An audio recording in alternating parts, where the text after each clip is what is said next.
ನಮಸ್ಕಾರ ವೀಕ್ಷಕರೇ, ನಾನು ನಿಮ್ಮ ಪ್ರೀತಿಯ ರಾಜದಾರ ಶ್ರೀನಿವಾಸ್. ನೀವು ನೋಡ್ತಿದ್ದೀರಿ ರಾಜದಾರ ಟಿವಿ. ಸಮಸ್ತ ವೀಕ್ಷಕರಿಗೆ ಗೌರಿ ಮತ್ತು ಗಣೇಶ ಹಬ್ಬದ ಹಾರ್ದಿಕ ಶುಭಾಶಯಗಳು. ಹಾಗೆಯೇ ಇವತ್ತಿನ ಗೌರಿ ಗಣೇಶ ಹಬ್ಬದಲ್ಲಿ ನಿಮ್ಗೆ ದೇವರು ಎಲ್ಲ ಸಕಲ ಸೌಭಾಗ್ಯವನ್ನು ಕೊಟ್ಟು ದೇವರು ಕಾಪಾಡಲಿ ಅಂತ ಈ ಮೂಲಕ ಕೇಳ್ಕೊಳ್ತೇನೆ. ಬನ್ನಿ ಮುಖ್ಯವಾದ ವಿಷಯಕ್ಕೆ ಬಂದ್ಬೋಣ. ಇವತ್ತು ಧರ್ಮಸ್ಥಳದ ವಿಚಾರದಲ್ಲಿ ಅನೇಕ ಹೊಸ ಹೊಸ ಬೆಳವಣಿಗೆಗಳನ್ನ ನಾವು ನೋಡ್ತಾ ಇದ್ದೇವೆ. ಇದನ್ನ ನಾನು ಮೊದಲೇ ಹೇಳಿದ್ದೆ ನೋಡಿ, ಯಾವತ್ತೂ ಅಷ್ಟೇ ಹೊಂಚು ಹಾಕಿದ್ದು ಸಂಚು ಮಾಡಿದ್ದು ಬಹಳ ದಿನ ಉಳಿಯೋದಿಲ್ಲ. ಏನ್ ಸತ್ಯ ಇರುತ್ತೆ ಅದು ಬಹಳ ನಿಧಾನವಾದ್ರೂ ಸರಿ ಅದು ತನ್ನ ಪಥಕ್ಕೆ ಬಂದ್ಬಿಡುತ್ತೆ ಅಂತ. ಯಾವತ್ತೂ ಸತ್ಯವನ್ನ ನಾವು ಅಳಿಸೋದಕ್ಕೆ ಸಾಧ್ಯ ಇಲ್ಲ. ಇಲ್ಲಿ ಯಾರು ಸರಿ ಯಾರು ತಪ್ಪು ಅನ್ನೋ ಅನೇಕ ವಿಚಾರಗಳ ಗೊಂದಲಗಳನ್ನ ಇಲ್ಲಿ ಮಾಡ್ಬಿಟ್ಟಿದ್ದಾರೆ. ಧರ್ಮಸ್ಥಳದ ವಿಚಾರದಲ್ಲಿ ಅನೇಕರು ಆಟ ಆಡಿದ್ದಾರೆ, ಅನೇಕರು ಷಡ್ಯಂತ್ರ ಮಾಡಿದ್ದಾರೆ, ಅನೇಕರು ಪಿತೂರಿ ಮಾಡಿದ್ದಾರೆ ಅನ್ನೋ ವಿಚಾರಗಳನ್ನ ನಾವು ಕೇಳ್ತಾ ಇದ್ವಿ.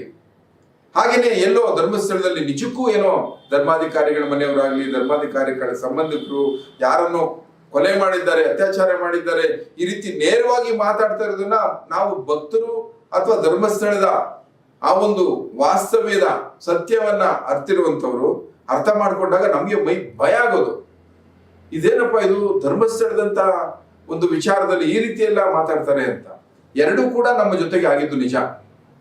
ಆದ್ರೆ ಯಾವತ್ತು ಸೌಜನ್ಯ ಪ್ರಕರಣ ಅಂತ ನಡೀತು, ಅಲ್ಲಿಂದ ಸ್ವಲ್ಪ ಗಟ್ಟಿಯಾಗಿ, ಸ್ವಲ್ಪ ಎದೆ ಎತ್ತಿ, ಸ್ವಲ್ಪ ಕೈ ಮಾಡಿ ಬೆರಳೆತ್ತಿ ತೋರ್ಸಂಗಾಯ್ತು ಧರ್ಮಸ್ಥಳದ ಈ ಒಂದು ಹೋರಾಟಗಾರರು ಮಾಡಿದಂಥದ್ದು ನಡವಳಿಕೆಗಳಾಗ್ಲಿ ಇವೆಲ್ಲವನ್ನು ನಾವು ಗಮನಿಸ್ತಾ ಹೋದ್ರೆ ಅಲ್ಲಿಂದ ಬಿಗಿ ಆಗ್ತಾ ಬಂತು. 2020 ಈ ಹೊತ್ತಿಗೆ ನೇರವಾಗಿ ಧರ್ಮಾಧಿಕಾರಿಗಳ ಹೆಸರನ್ನ, ನೇರವಾಗಿ ಅವರ ಸಂಬಂಧಿಕರ, ಅವರ ಸಹೋದರರ ಹೆಸರನ್ನ ಕೂಗಿ ಹೇಳುವಂತಾಗೋಯ್ತು. SIT ನಿಜವಾಗಿ ಹೇಳ್ಬೇಕಂತಂದ್ರೆ ಅದು ಧರ್ಮಸ್ಥಳದ ಪಾಲಿಗೆ ಸಾಕ್ಷಾತ್ ಮಂಜುನಾಥನೇ ನೀಡಿದಂತ ವರ ಅಂತ ಹೇಳ್ಬೋದು. ಕರ್ನಾಟಕದ ರಾಜ್ಯ ಸರ್ಕಾರ SITಯನ್ನ ಆರಂಭಿಸಿದ್ದ ತಡ ಅನೇಕ ಹೊಸ ಬೆಳವಣಿಗೆಗಳಾದವು. ಈ ಬೆಳವಣಿಗೆಗಳಿಂದ ನಿಧಾನವಾಗಿ ಆದರೂ ಸತ್ಯ ಆಚೆ ಬಂತು. SITಗೆ ಆರಂಭದಲ್ಲಿ ನಾನು ಅಷ್ಟು ಎಣೆಗಳನ್ನ ಊತಾಕಿದ್ದೇನೆ, ನಾನು ಇಷ್ಟೊಂದು ಎಣೆಗಳನ್ನ ತೋರಿಸ್ತೀನಿ ತೆಗೆದು ಅಂತ ಹೇಳ್ತಾ ಇದ್ದಂತಹ ಭೀಮಾ ಅಲಿಯಾಸ್ ಚಿನ್ನಪ್ಪ ಇವರ ಒಂದು ಹೆಸರು ಕೊಟ್ಟಂಥದ್ದು, ಆ ಆಕೃತಿಗೆ, ಆ ಅಜಾನುಬಾಹುಗೆ, ಆ 6 ಅಡಿ ಎತ್ತರದ ವ್ಯಕ್ತಿಗೆ ಇವರು ಕೊಟ್ಟಂತ ಹೆಸರು ಭೀಮಾ. ಅವರು ಭೀಮಾ ಅಲ್ಲ, ಚಿನ್ನ ಅಲಿಯಾಸ್ ಚಿನ್ನಪ್ಪ. ಧರ್ಮಸ್ಥಳದಲ್ಲಿ ಒಂದು ರೀತಿ ಸ್ವಚ್ಛತಾ ಕೆಲಸದಲ್ಲಿದ್ದಂಥ ವ್ಯಕ್ತಿ. ಅದಾದ ನಂತರ ಆತ ಅಲ್ಲಿದ್ದು ವಾಸ್ತವ್ಯ ನಡೆದಿದ್ದು ಏನೆಲ್ಲ ಹೇಳ್ತಾ ಬಂದ ಅವನ್ನೆಲ್ಲ ನಾವು ಕೇಳ್ತಾ ಬಂದ್ವಿ. ಪ್ರತಿಯೊಂದು ಕಡೆ ಹೋದಾಗಲೂ, ಪಾಯಿಂಟ್ ಹೋದಾಗಲೂ ಕೂಡ ಡವ ಅಂತ ಒಂದ್ ಕಡೆ ಆದ್ರೆ ಕುತೂಹಲ ಅನೇಕರಿಗೆ. ಇಲ್ಲ, ಇಲ್ಲಿ ಗ್ಯಾರಂಟಿ ಹಣ ಸಿಗುತ್ತೆ ನೋಡಿ, ಸಿಗಾಕೊಂಡ್ಬಿಡ್ತಾರೆ ನೋಡಿ ಕಳ್ಳರು, ಇಲ್ಲಿ ರಾಶಿ ಹಣ ಸಿಗುತ್ತೆ ಅಂತ. ಅಗದಿದ್ದೇ ಆಯ್ತು, ನೋಡಿದ್ದೇ ಆಯ್ತು, ತೋಡಿದ್ದೇ ಆಯ್ತು, ಏನು ಸಿಗ್ಲಿಲ್ಲ. ಇಲ್ಲೇನು ಸಿಗದೆ ಹೋದಾಗ, ನಿರಂತರವಾಗಿ ನೋಡ್ತಾನೆ ಬಂದಾಗ, ಇಲ್ಲಿ ಏನು ಸಿಗದೆ ಹೋದಾಗ ದೂರುದಾರನ ಮೇಲೆ SIT ಅವರಿಗೆ ಅನುಮಾನಗಳು ಬರುತ್ತೆ. ಈ ದೂರುದಾರ ಎಲ್ಲಿಂದ ಬಂದ, ಎಲ್ಲಿದ್ದಾನೆ, ಏನ್ ಮಾಡ್ತಾ ಇದ್ದಾನೆ, ಅವನಿಂದ ಯಾರಿದ್ದಾರೆ, ಅವನ ಮೊಬೈಲ್ ಎಲ್ಲಿದೆ, ಇವೆಲ್ಲವನ್ನ ಕೂಡ SIT ಅವರು ಅವನನ್ನ ಪ್ರಶ್ನೆ ಮಾಡಕ್ ಬಂದಾಗ ಅವನು ಆತರ ಗೊಂದಲದಲ್ಲಿ ಎಲ್ಲವನ್ನ ಸತ್ಯವನ್ನ ಹೇಳ್ಬಿಟ್ಟ. ಆ ಸತ್ಯದ ಪ್ರತ್ಯಕ್ಷ ಇವತ್ತು ನಮ್ಗೆ ಅರಿವಾಗ್ತಾ ಇದೆ. ಅನೇಕರು ಬಂದ್ರು. ಸಮೀರ್ನ ಎಷ್ಟು ಜನ ಒಪ್ಪು ಬಿಟ್ಟಿದ್ರು ಅಂದ್ರೆ ಈ ವಿಡಿಯೋನ ನೋಡ್ಬಿಟ್ಟು, ಅವನೆಲ್ಲೋ ದೇವರೇ ಕಳಿಸಿದಂತ ದೂತ, ದೈವದೂತ, ದೇವದೂತ ಅಂತ. ಅವನು ದೂತನೋ ಭೂತನೋ ಇವತ್ತು ಗೊತ್ತಾಗ್ತಾ ಇದೆಯಾ? ಅವನು ದೂತನೋ ಭೂತನೋ ಅಂತ ಇವತ್ತು ಗೊತ್ತಾಗ್ತಾ ಇದೆಯಾ? ಅವನು ಮಾಡಿದ್ದ ಈ ವಿಡಿಯೋನಲ್ಲಿ ಒಂದು ಸ್ಪಷ್ಟತೆ ಇತ್ತು. ಏನೋ ಇವರೇ ಮಾಡಿದ್ದಾರೆ, ಇದೇ ಕಾರ್ ಬಂತು, ಹಿಂಗೆ ಮಾಡಿದ್ರು ಅಂತ. ಜನ ಅದನ್ನ ಕಣ್ಣಿಗೆ ಕಟ್ಟಂಗೆ ನೋಡ್ಬಿಟ್ಟಂಗೆ ಭಾವಿಸ್ಬಿಟ್ರು. ಆದ್ರೆ ಇವತ್ತು ಸಮೀರ್ ಒದ್ದಾಡ್ತಾ ಇದ್ದಾನೆ. ತಾನೇ ಸೃಷ್ಟಿಸಿದ ಗೊಂದಲಗಳು. ಇವತ್ತು ಅವನ ಅಕೌಂಟ್ ತೆಗಿತಾ ಇದ್ದಾರೆ, ಅವನ ಖಾತೆಗೆ ಎಲ್ಲೆಲ್ಲಿಂದ ದುಡ್ಡು ಬಂದಿದೆ, ಅವನ ಸಂಪಾದನೆ ಏನು, ಅವನ ಉದ್ದೇಶ ಏನು, ಇದರಿಂದ ದುರುದ್ದೇಶ ಇದೆಯಾ? ಮಹೇಶ್ ಶೆಟ್ಟಿ ತಿಮ್ರೋಡಿ ಅವ್ರ ಮನೆಯಲ್ಲಿ ಸುಜಾತ ಬಟ್ಟೆ ಯಾಕೆ ಉಳ್ಕೊಂಡಿದ್ರು, ಯಾಕೆ ಇಟ್ಕೊಂಡಿದ್ರು? ಚಿನ್ನಪ್ಪನ ಮೊಬೈಲ್ ಅಲ್ಲಿ ಸಿಕ್ಕಿದೆ, ಅವನ ಬಟ್ಟೆಗಳಲ್ಲಿ ಸಿಕ್ಕಿದೆ. ಇವೆಲ್ಲವನ್ನ ನೋಡಿದ್ರೆ ಇವರೆಲ್ಲ ಸೇರ್ಕೊಂಡು ಏನ್ ಬೆಳವಣಿಗೆ ಮಾಡಕ್ ಹೋದ್ರು? ಸೌಜನ್ಯ ಅನ್ನೋ ಒಂದು ನತಾದೃಷ್ಟೆ ಸತ್ತೋದ್ಲು ಪಾಪ, ಅಮಾನುಷ ಕೊಲೆ ಆದ್ಲು, ಅನ್ಯಾಯವಾಗಿ ಕೆಟ್ಟ ಕಾಮುಕರ ಸೆಲೆಗೆ ಸಿಕ್ಕಿ ಅನ್ಯಾಯವಾಗಿ ಬಲಿಪುರುಷ ಆದ್ಲು. ಅವಳಿಗೆ ನ್ಯಾಯ ಕೊಡಿಸ್ತೀವಿ ಅಂತ ಬಂದವರು ಮಾಡಿದ್ದಾದ್ರೂ ಏನು? ಇವು ನಿಜವಾಗಿ ಹೋರಾಟಗಾರರ? ಏನು ಹೋರಾಟ ಅಂತಂದ್ರೆ ಸತ್ಯವನ್ನ ಎತ್ತಿ ಹಿಡಿಯುವಂಥದ್ದು. ಹೋರಾಟ ಮಾಡೋದಕ್ಕೆ ಬಹಳಷ್ಟು ದಾರಿಗಳಿದ್ವು, ಆದ್ರೆ ಇವ್ರೇನ್ ಮಾಡಿದ್ರು? ಇವ್ರು ಮಾಡಿದ್ದಾದ್ರು ಏನು? ನಿಗದಿತವಾಗಿ ಇವ್ರ ಮೇಲೆ ಪಿತೂರಿ ಮಾಡ್ಬೇಕು ಅಂತ ಪಿತೂರಿ ಮಾಡಿ ಮಾಡಿ ಇಲ್ಲದೇ ಇರುವಂತ ಅನನ್ಯ ಭಟ್ನ ಸೃಷ್ಟಿ ಮಾಡಿದ್ರು, ಸುಜಾತ ಭಟ್ನ ಕರ್ಕೊಂಡು ಬಂದ್ರು, ಚಿನ್ನಪ್ಪನ್ನ ಕರ್ಕೊಂಡು ಬಂದ್ರು, ಕಡೆಗೆ ಅವನನ್ನ ದಿಗ್ಬಂಧ ಮಾಡಿದ್ರು. ಚಿನ್ನಪ್ಪ ಹೇಳ್ತಾನೆ ಇವತ್ತು, ನನಗೆ ತುಂಬಾ ದಿಗ್ಬಂಧ ಮಾಡ್ಬಿಟ್ಟಿದ್ರು ಸರ್, ನಾನೇನು ಮಾತಾಡಕ್ಕಾಗಲ್ಲ ಅಂತ ಪರಿಸ್ಥಿತಿ ತಂದಿಟ್ಬಿಟ್ರು ಅಂತ. ಹಾಗಾದ್ರೆ ನಿಜವಾಗಿ ಇಲ್ಲಿ ವಿಲನ್ ಯಾರು? ಕಳ್ಳನಾಯಕರು ಯಾರಿಲ್ಲಿ? ಮಾಯಿಶೆಟ್ಟಿ ತಿಮ್ರೋಡಿನೇ ಕಳ್ಳನ? ಗಿರೀಶ್ ಮಠಣ್ಣನವರೇ, ಸಮೀರ್ MD ಅವರೇ, ಜಯಂತಿ T ಅವರೇ, ಇವರಿಂದ ಇರುವಂತ ಅನೇಕರು. ಹಾಗಾದ್ರೆ ಏನ್ ನಿಮ್ಮ ಉದ್ದೇಶ? ನಾಡನ್ನ ಶಾಂತಿಯನ್ನ ಕಾಪಾಡದ ಅಥವಾ ಈ ರೀತಿ ದಂಗೆ ಏಳಿಸುವಂತದ? ಇನ್ನಿಲ್ದೇ ಇರುವಂತ ವಿಚಾರಗಳನ್ನ ಕೆದಕಿ ಕೆಲವೊಂದು ಮೀಡಿಯಾಗಳನ್ನು ಸಪೋರ್ಟ್ ಮಾಡಿ, ಸೋಷಿಯಲ್ ಮೀಡಿಯಾಗಳನ್ನು ಸಪೋರ್ಟ್ ಮಾಡಿ, ಇವತ್ತು ಸೋಷಿಯಲ್ ಮೀಡಿಯಾದಲ್ಲಿ ತರಕಾರಿ ಕಳ್ಳೆಪುರಿ ಮಾರ್ಬಿಟ್ರು ಧರ್ಮಸ್ಥಳದ ಸುದ್ದಿನ. ಅನೇಕರು ಜಬ್ ತುಂಬಿಸ್ಕೊಂಡ್ರು, ವ್ಯೂಸ್ ರಾಶಿಗಟ್ಲೆ, ಸಾವಿರಾರು ಗಟ್ಲೆ, ಲಕ್ಷ ಗಟ್ಲೆ ಹೊಟ್ಟೋಯ್ತು. ಜನರಿಗೆ ಕುತೂಹಲ ಅಲ್ವಾ? ಧರ್ಮಸ್ಥಳದ ವಿಷಯ ಮಾತಾಡ್ತಾ ಇದ್ದಾನೆ, ಧರ್ಮಸ್ಥಳದಲ್ಲಿ ಏನೋ ಸಿಕ್ಬಿಟ್ಟಿದೆಯಂತೆ ಅಂತ ಪ್ರತಿಯೊಂದು ಅನ್ವೇಷಣೆ ಮಾಡಿ ನೋಡೋಕೆ ಶುರು ಮಾಡಿದ್ರು. ಲಾಭ ಅವ್ರಿಗಾಯ್ತು. ಆದ್ರೆ ಯಾವತ್ತು ಎದ್ದೇಳಿದಿರುವಂತ ಬರೆನಾಕ್ಸ್ಕೊಡ್ರಿ ಯೂಟ್ಯೂಬರ್ಸ್ ಅಂತ ಹೇಳುವಂತ ಚಾನೆಲ್ಗಳು, ವಾಹಿನಿಗಳು. ನಿಮ್ಗೆ ನಿಮ್ದೇ ಆದಂತ ಒಂದು ಉದ್ದೇಶ ಇದೆ, ಕುತೂಹಲ ಇರ್ಬೇಕು ನಿಜ. ಆದ್ರೆ ಇಂಥದನ್ನ ಮಾಡುವಂತದ, ಇಲ್ದೇ ಇರೋಂಥದ್ದು ಹೇಳೋದು, ಇಲ್ಲೇನೋ ಆಗ್ತಾ ಇದೆ ಅಂತ ಹೇಳೋದು, ಕ್ಷಮೆ ಕೇಳೋದು ಯಾಕೆ ಬೇಕು? ನಮ್ಗೆ ಸ್ಪಷ್ಟತೆ ಇರಬೇಕು. ನಮ್ಗೆ ಸ್ಪಷ್ಟತೆ ಇಲ್ಲ ಅಂದ್ರೆ ನಾವೇನ್ ಹೇಳಿಕ್ ಸಾಧ್ಯ? ಇವತ್ತು ಧರ್ಮಸ್ಥಳದಲ್ಲಿ ಒಂದು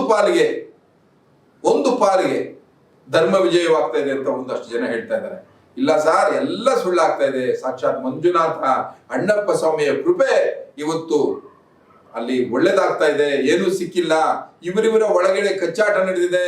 ಇವರ ದ್ವೇಷಕ್ಕೆ, ಇವರ ಮೋಸಕ್ಕೆ, ಇವರ ಸಂಚಿಗೆ ಸರಿಯಾದಂತ ಹೊಡೆತ ಬಿದ್ದಿದೆ. ಪ್ರತಿಯೊಬ್ರು ವಿಚಾರಣೆ ಎದುರಿಸ್ತಾ ಇದ್ದಾರೆ. ಯಾರನ್ನ ಕಮ್ಮಿಗಳಿಂದ ಕಳಿಸ್ಬಿಡ್ತೀವಿ, ಯಾರನ್ನ ಅವ್ರ ಇದಕ್ಕೆ ಕಳಿಸ್ಬಿಡ್ತೀವಿ ಅಂತ ಹೇಳ್ತಿದ್ರಲ್ಲ, ಇವತ್ತು ಅವರು ತಾವೇ ಆಗದ ಗುಂಡಿಗೆ ತಾವೇ ಬಿದ್ದ್ಬಿಟ್ಟಿದ್ದಾರೆ ಅಂತ ಜನ ಮಾತಾಡ್ತಾ ಇದ್ದಾರೆ. ಎಲ್ಲಿ ಹೋಯ್ತು ಸೌಜನ್ಯ ಹೋರಾಟಗಾರರು? ಎಲ್ಲಿ ಹೋಯ್ತು ಹೋರಾಟಗಾರರ ಛಲ? ಏನಾಯ್ತು ಸೌಜನ್ಯ ಹೋರಾಟದ ದಿಕ್ಕು? ಎಲ್ಲ ಮಣಪಾಲಾಯ್ತು, ಮುಗಿದು ಬಿತ್ತು, ನೆಗೆದು ಬಿದ್ದೋಯ್ತು, ಎಲ್ಲ ನೆಗೆದು ಬಿದ್ದೋಯ್ತು. ಇವರ ನಾಟಕ, ಇವರ ಬಣ್ಣ ಬಹಿರಂಗ ಆಗೋಕ್ ಶುರುವಾಯ್ತು. ಆಮೇಲೆ ಇನ್ನೊಂದು ವಿಷಯ ಹೇಳ್ತೀನಿ ಕೇಳಿ. ಧರ್ಮಸ್ಥಳದ ವಿಷಯದಲ್ಲಿ ಯಾರಾದ್ರೂ ಪರವಾಗಿ ಮಾತಾಡ್ಬಿಟ್ರೆ, ಎಲ್ಲೋ ನಾವು ಅಲ್ಲಿಂದ ದುಡ್ಡು ತಗೊಂಡ್ಬಿಟ್ಟಿದೀವಿ, ಅವ್ರ ಹತ್ರ ಹೋಗಿ ಏನೋ ದಕ್ಷಿಣೆ ತಗೊಂಡ್ಬಿಟ್ಟಿದೀವಿ, ಅವ್ರ ಹತ್ರ ಒಂದು ಅಷ್ಟು ಹಣವನ್ನ ತಗೊಂಡ್ಬಿಟ್ಟಿದೀವಿ ಅಂತ ನೀವು ಅನ್ಕೊಂಡಿರ್ಬೋದು. ಇಲ್ಲಿ ಯಾರಿಗೂ ಹಣ ಕೊಡೋ ಅಗತ್ಯ ಇಲ್ಲ ಸ್ವಾಮಿ. ಧರ್ಮಸ್ಥಳದಿಂದ ನಾವು ಪ್ರಸಾದ ತಗೊಂಡು ಸ್ವೀಕಾರ ಮಾಡಿ, ನಮಸ್ಕಾರ ಮಾಡಿ, ಆಶೀರ್ವಾದ ಕೃಪೆ ತಗೊಂಡ್ ಬರ್ತೀವಿ ಹೊರತು, ಹೋದ್ರೆ ಹಣವನ್ನ ಉಣ್ಣಿಗಾಕ್ ಬರ್ತೀವಿ ಹೊರತು ನಾವ್ ಯಾರ ಹತ್ರನು ಕೈಗೆ ತಗೊಂಡಿಂತದಿಲ್ವಾ? ಕೆಲವೊಬ್ರು ತಗೊಂಡಿರ್ಬೋದು, ಗೊತ್ತಿಲ್ಲ. ಯಾಕೆ ಕೊಡ್ತಾರೆ ಅವರಾಗ್ಲಿ? ಇನ್ನಿಲ್ದೇ ಇರೋದನ್ನ ಮಾಡ್ಬೇಕಂದಾಗ ಇಂಥವ್ರು ಕೊಡ್ತಾರೆ. ಇವತ್ತು ಗೊತ್ತಾಗ್ತಾ ಇದೆ ಚಾನೆಲ್ಗಳು ಕೆಲವೊಂದೇನು ಏನೆಲ್ಲ ಅಬ್ಬರಿಸಿರಲ್ಲ, ಏನೆಲ್ಲ ಒಂದು ಶಾಕಿಂಗ್ ನ್ಯೂಸ್ಗಳಿಂದ ನಿಂತಿರಲ್ಲ, ಬ್ರೇಕಿಂಗ್ ನ್ಯೂಸ್ಗಳನ್ನ ಕೊಡ್ತಾ ಬಂದ್ರಲ್ಲ, ಲೈವ್ ನ ಕೊಡ್ತಾ ಬಂದ್ರಲ್ಲ. ಎಲ್ಲಿ ಹೋಯ್ತು ಸ್ವಾಮಿ ನಿಮ್ಮ ಮುಖ? ಎಲ್ಲಿ ಇಟ್ಕೊಂಡಿದ್ದೀರಿ ನಿಮ್ಮ ಮುಖವನ್ನ? ತೋರಿಸಿ ಜನಗಳಿಗೆ, ತೋರಿಸಿ ನಿಮ್ ಜನಗಳಿಗೆ. ಇಲ್ಲ ನಾನು ಇಲ್ಲಿದ್ದೀನಿ ನೋಡಿ, ನಾನು ಇಲ್ಲಿ ಅವತ್ತು ಹೇಳಿದ್ದೆ ಆರಂಭದಿಂದಿಲ್ಲ ನೋಡಿ ಹಿಂಗೆ ಅಂತ. ನಾನು ಅವತ್ತಿದ್ಲು ಹೇಳ್ತಾ ಬಂದೆ, ನನ್ನ ವಾಹಿನಿಲಿ ನಾನು ಎದೆತ್ಕೊಂಡು ಹೇಳ್ತೀನಿ, ನಾನ್ ತಾಕತ್ತಾಗಿ ಹೇಳ್ತೀನಿ. ನಾನು ಹೇಳಿದ್ದದೆ, ಸೌಜನ್ಯ ಇವತ್ತು ನಮ್ ಜೊತೆ ಇಲ್ಲ, ಸೌಜನ್ಯಗೆ ಅನ್ಯಾಯ ಆಗಿದೆ. ಆದ್ರೆ ಸೌಜನ್ಯನ ಇವತ್ತು ನಾವು ಕಳ್ಕೊಂಡಿದೀವಿ. ನಮ್ಮ ಕೈಯಲ್ಲಿ, ನಮ್ಮ ಆಶ್ರಯದಲ್ಲಿ, ನಮ್ಮ ಮನೆಗಳಲ್ಲಿರುವಂತ ಸೌಜನ್ಯಗಳನ್ನ ನಾವು ಕಾಪಾಡ್ಕೊಳ್ಳೋಣ. ಆ ಸೌಜನ್ಯಗೆ, ಈ ಸೌಜನ್ಯದ ಹೆಸರಿನಲ್ಲಿ ನಾವೊಂದು ಸಂರಕ್ಷಣೆ ಮಾಡೋ ಕೆಲಸ ಮಾಡೋಣ ಅಂತ ಅವತ್ತಿಂದ ನಾನು ಹೇಳ್ತಾ ಬಂದೆ. ಇವತ್ತು ನಮ್ಮ ವಾಹಿನಿ ಅದನ್ನೇ ಹೇಳ್ತಾ ಇದೆ. ಸೌಜನ್ಯ ಹೋರಾಟ ಅಂತಂದ್ರೆ ಅದು ನ್ಯಾಯಾಲಯದ ಹೋರಾಟ, ಅದನ್ನ ಅವ್ರ ಮನೆಯವ್ರು ಮಾಡ್ಕೋತಾರೆ. ನಿಮ್ಮ ಮನೆ ಮಕ್ಕಳ ಮಾನವನ್ನ ಕಾಪಾಡಬೇಕಾದ್ದು, ನಿಮ್ಮ ಮನೆಯನ್ನ ರಕ್ಷಣೆ ಮಾಡಬೇಕಾದ್ದು ಅದು ನಿಮ್ಮ ಆದ್ಯ ಕರ್ತವ್ಯ. ಅದನ್ನ ದಯಮಾಡಿ ಚಾಚು ತಪ್ಪದೆ ಮಾಡಿ, ಸೌಜನ್ಯ ಹೆಸರಿನಲ್ಲೇ ಮಾಡಿ. ಏನು ಅದಕ್ಕೆ ಏನು ಬೇರೆ ವ್ಯತ್ಯಾಸ ಇಲ್ಲ. ಆದರೆ ಸೌಜನ್ಯ ಹೋರಾಟದ ಹೆಸರಿನಲ್ಲಿ ಇವತ್ತು ಅನೇಕ ವಿಕಲ್ಪಗಳನ್ನ, ವಿಕೃತಿಗಳನ್ನ, ವಿಕಾರ ವ್ಯಕ್ತಿಯ ಪ್ರವೃತ್ತಿಯನ್ನ ತೋರಿಸಿದ್ರಲ್ಲ, ಇವರಿಗೆ ತಕ್ಕ ಶಾಸ್ತಿ ಆಗ್ಬೇಕು. ತಪ್ಪು ಮಾಡಿದ್ರೆ ಅದು ಯಾರೇ ಆಗಿದ್ರು ಶಾಸ್ತಿ ಆಗ್ಬೇಕಾಗಿತ್ತು. ಇವತ್ತು ಸರ್ಕಾರಕ್ಕೂ ಒಂದು ಸ್ಪಷ್ಟತೆ ಬರ್ತಾ ಇದೆ. ಇದು ಕೇವಲ ಭಾರತೀಯ ಜನತಾ ಪಕ್ಷದ ಹೋರಾಟ ಅಲ್ಲ, ಇದು RSS ಬಜರಂಗ ದಳದ ಹೋರಾಟ ಅಲ್ಲ, ಇದು ಒಟ್ಟಾರೆ ಧರ್ಮಸ್ಥಳದ ಭಕ್ತರ ವೇದಿಕೆಯ ಹೋರಾಟ. ಒಂದು ಶಾಂತಿ, ಒಂದು ಸೌಹಾರ್ದತೆ ಎಲ್ಲವನ್ನು ಮೆರೆದಿದ್ದಾರೆ ಅಲ್ಲಿ ಧರ್ಮಸ್ಥಳದಲ್ಲಿ. ಅಲ್ಲಿ ಯಾರನ್ನು ಜಾತಿ ಧರ್ಮ ನೋಡಿ ಒಳಗಡೆ ಕರ್ಕೊಳ್ಳೋದಿಲ್ಲ. ಎಲ್ಲರೂ ಹೋಗ್ಬೋದು, ಊಟ ಮಾಡ್ಬೋದು, ಪ್ರಸಾದ ತಗೊಳ್ಬೋದು, ಬರ್ಬೋದು. ಇವತ್ತು ಆ ಜಾಗದಲ್ಲಿ ಅಶಾಂತಿಯನ್ನ ಯಾರು ಮಾಡಕ್ ಹೋದ್ರು? ಇದರಿಂದ ಏನು ಅಂತಾರಾಷ್ಟ್ರೀಯ ಕೈಗಳಿದೆಯಾ, ರಾಜ್ಯದ ಕೈಗಳಿದೆಯಾ? ಇವತ್ತು ಯಾರಾದ್ರೂ ಇದರಿಂದ ಷಡ್ಯಂತ್ರ ಮಾಡ್ತಾ ಇದ್ದಾರಾ? ಇವೆಲ್ಲವೂ ಕೂಡ ಬಹಿರಂಗ ಆಗಲೇಬೇಕು. ಇವತ್ತು ನೋಡಿ, ತಿಮ್ರೋಡಿ ಮನೆಯಲ್ಲಿ, ಮಹೇಶ್ ಶೆಟ್ಟಿ ತಿಮ್ರೋಡಿ ಅವ್ರ ಮನೆಯಲ್ಲಿ ಚಿನ್ನಪ್ಪ ಅವ್ರ ಬಟ್ಟೆ ಸಿಕ್ಕಿದೆ, ಮೊಬೈಲ್ ಸಿಕ್ಕಿದೆ. ಸಮೀರ್ ಏನ್ AI ಮಾಡಿದ್ರಲ್ಲ ಅವೆಲ್ಲವನ್ನು ಕೂಡ ಪೊಲೀಸರಿಗೆ ಒಪ್ಪಿಸಿದ್ದಾರೆ. ಯಾಕೆ ಸಾಧ್ಯ ಆಗುತ್ತೆ ಅಂತ ಚಿನ್ನಪ್ಪ ಹೇಳಿದ್ದಾರೆ. ಸ್ವಾಮಿ, ನನ್ನ ದಿಗ್ಬಂಧನದಲ್ಲಿ ಇರಿಸಿ 25ಕ್ಕೂ ಹೆಚ್ಚು ವಿಡಿಯೋಗಳನ್ನು ಮಾಡ್ಕೊಂಡಿದ್ದಾರೆ. ಕೆಲವೊಂದು ಲೀಕ್ ಆಗಿದೆ.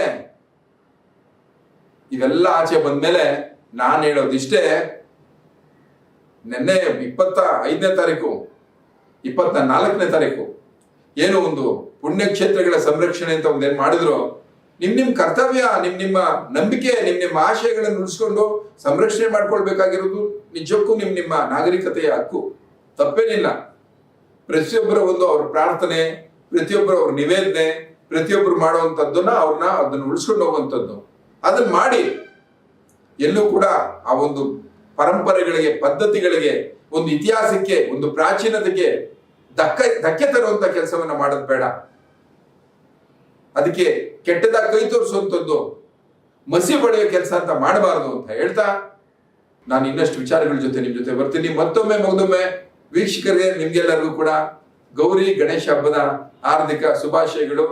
ಎಲ್ಲ ಕಡೆ ಶಾಂತಿ ಸಂಭ್ರಮದಿಂದ ವಿನಾಯಕನ ಪ್ರತಿಷ್ಠಾಪನೆಯನ್ನ ಮಾಡಿ, ಪೂಜೆಯನ್ನ ಮಾಡಿ, ವಿನಾಕಾರಣ ನೀವಾಗಿ ವಿಘ್ನಗಳನ್ನ ಏರ್ಪಡಿಸ್ಕೊಳ್ಬೇಡಿ.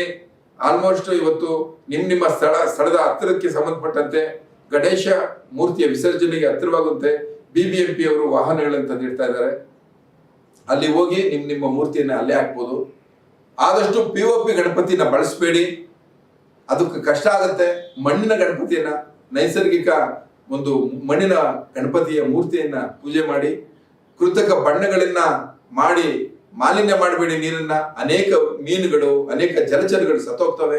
ಸೊ ಪರಿಸರದ ಕಾಳಜಿ ಇರಲಿ ಅಂತ ಹೇಳ್ತಾ, ನಿಮ್ಮೆಲ್ಲರಿಗೂ ಕೂಡ ನಾನು ಈ ಒಂದು ಹಬ್ಬದ ವಿಶೇಷ ಅಭಿನಂದನೆಗಳನ್ನ, ಹಾಗೇನೆ ಹಬ್ಬದ ಒಂದು ವಾತಾವರಣವನ್ನ ಇನ್ನಷ್ಟು ಖುಷಿಯಾಗಿರ್ಲಿ ಅಂತ ಆಶಯ ಮಾಡ್ತಾ ನಾನು ಹೋಗಿ ಬರ್ತೀನಿ. ನಮಸ್ಕಾರ. ರಾಜಧಾರಿ ಟಿವಿ, ಅಡೆತಡೆ ಇಲ್ಲದ ಪ್ರಜಾದಾರಿ.